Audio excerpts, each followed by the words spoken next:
This page was created to teach Black history. Unfortunately, the American educational system was designed to exclude our real historical account, so we are here to dismantle it. It's time to enlighten those of us who have been kept in the dark.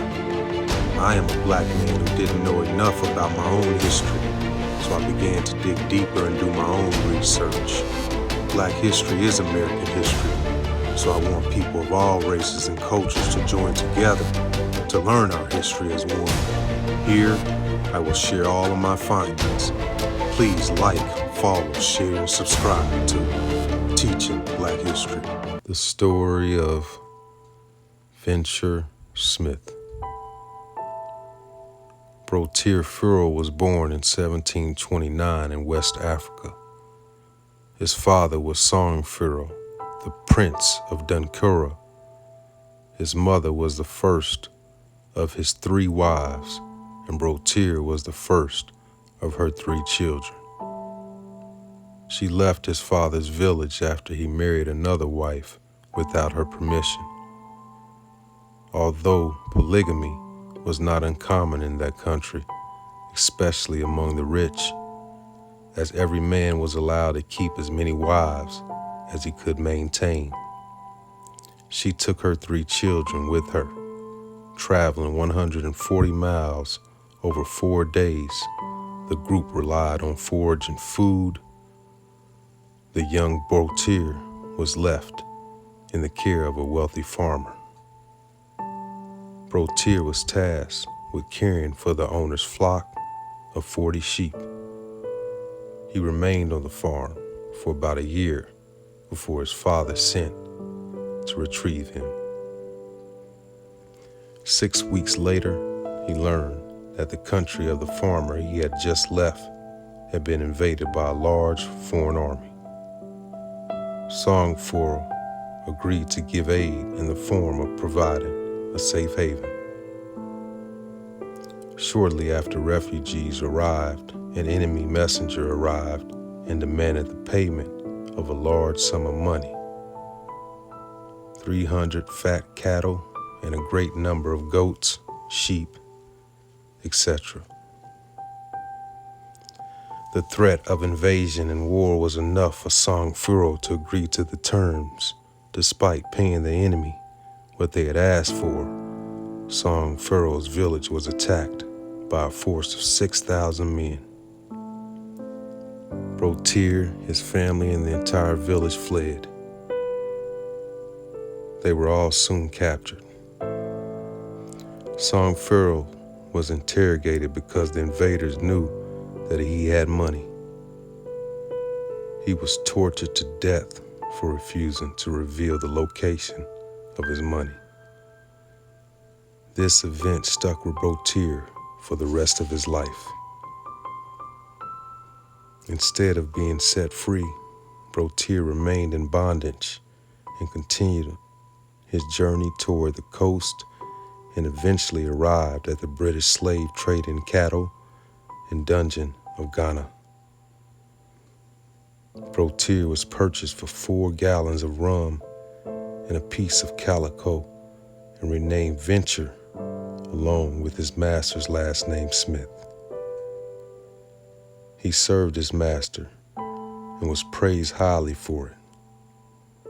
He was subject to intense and back-breaking labor at a young age and severe punishments.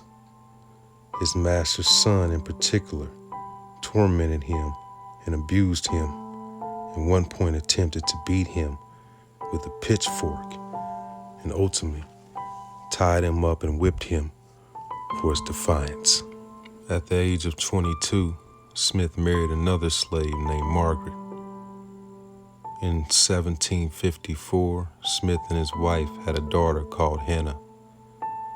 After Smith had begun saving money that he had earned from working outside jobs and selling produce he grew, he hoped to buy freedom for his family. The Smiths had 2 more children, and Smith was sold twice more. In 1760, he ended up with Captain Oliver Smith, who agreed to let him buy his freedom. Smith let Venture work for money when his labor was not required at home. Venture Smith tried to earn money by going out to work.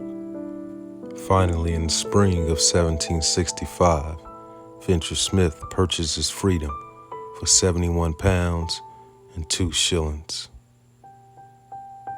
Smith moved to Long Island in 1769 after cutting wood and investing the money he made. Smith purchased his sons, Solomon and Cuff.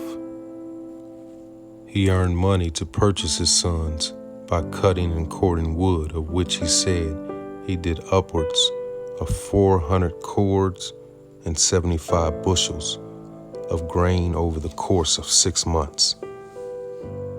To purchase his sons, he paid $200 each. His oldest son caught scurvy and died. Soon after the death of his son, Smith purchased his wife for 40 pounds. He did this expeditiously as she was then pregnant with his unborn child. If she had given birth before he was able to purchase her, he would have had to buy both his wife and his child separately. Smith experienced multiple financial and personal setbacks. After his daughter Hannah was married, she had come down with an illness and died. In his early 60s, he was unjustly charged with the loss of a white man's property and charged for 10 pounds. This misleading judgment was made out of discrimination against black people. In 1775, Smith bought a farm at Haddam Neck on the Solomon River in Connecticut. By 1778, he had expanded the initial 10 acres to form a farm of at least 130 acres. Additionally, he made a living by fishing, welling, farming his land, and trading in the Long Island Basin.